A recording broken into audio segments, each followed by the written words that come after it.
Evening mga mare, magluluto tayo ngayon ng picadillo. Picadillo has meats and vegetables. Una ay maghiwa tayo ng bawang. Tadtaring lamang ito na maliliit. Ang sibuyas, tadtaring lamang ito ng bawang. Ang ating patatas, siguraduhin lamang ay ito ay hiwang cubes or square na maliliit.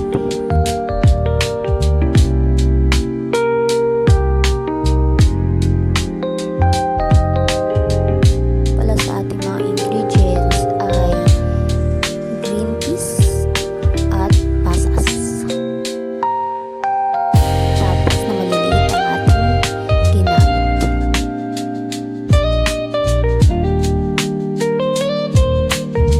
Maulan na araw sa inyong lahat mga mare.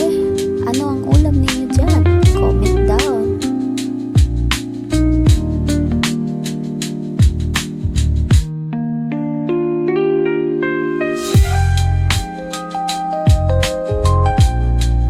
At itong hiwain ang ating carrots.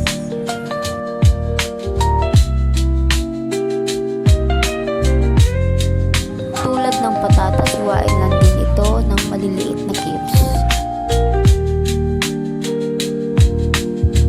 Ito nga pala ay nagluto na rin tayo ng ating side dish or topping sa ating picadillo na palatayin yun ng bawang sibuyas.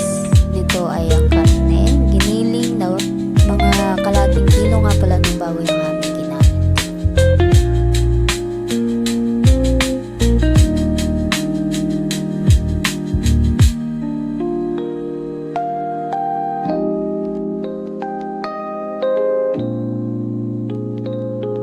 Pasensya na kung medyo mahaba-haba ito, pero dahil kailangan nating lutuin talaga maayos ang karne.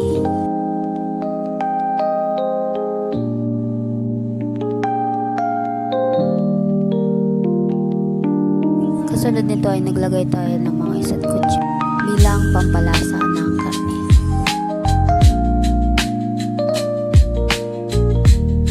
Lagay na rin pala ako ng isang kutsara ng tomato paste.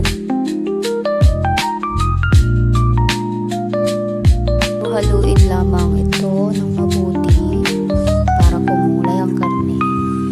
Dito ay naglagay ulit ako ng tomato paste dahil gusto ko ay pulang-pula ang ating kon ng pampalasa, asin at pamintang powder. Pasensya na kung medyo lumabo na ang ating panonood dito dahil nagalaw ang ating cellphone.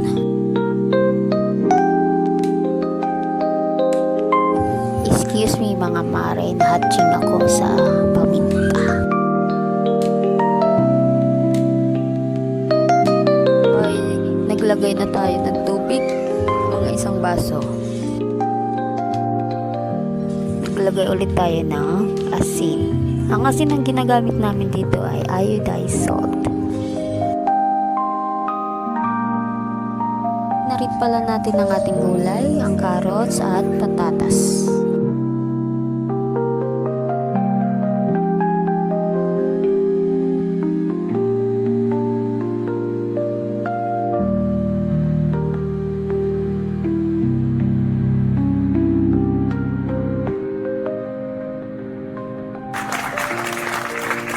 Salamat sa panonood mga mare. Sa susunod